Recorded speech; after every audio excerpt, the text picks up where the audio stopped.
தையிட்டி விகாரை பிரச்சனையில் அரசியல் செய்ய அனுமதி இல்லை. மாற்றுக்காணி அல்லது இழப்பீடே இறுதி தீர்வு.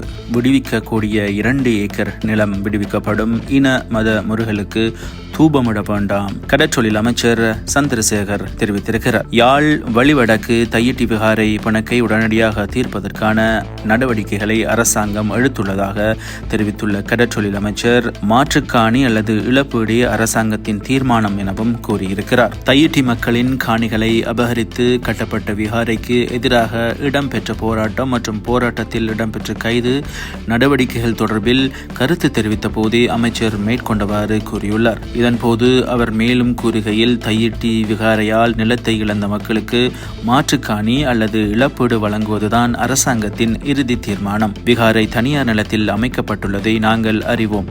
அது எங்கள் ஆட்சி காலத்தில் அமைக்கப்பட்டதல்ல. அது அனைவருக்கும் தெரிந்த விடயம். ஆனால் அரசாங்கம் என்ற அடிப்படையில் பிரச்சனையை நீடிக்க இடமளிக்காமல் உடனடியாக முடிவுறுத்த வேண்டிய கடமை எங்களுக்கு உள்ளது.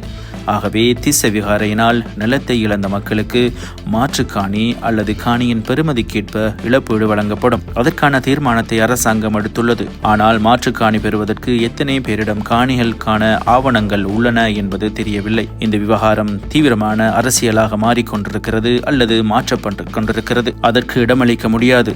நாட்டில் மூவின மக்களும் ஒன்றாக வாழ வேண்டும் என்பதே எங்கள் அரசாங்கத்தின் நிலைப்பாடு.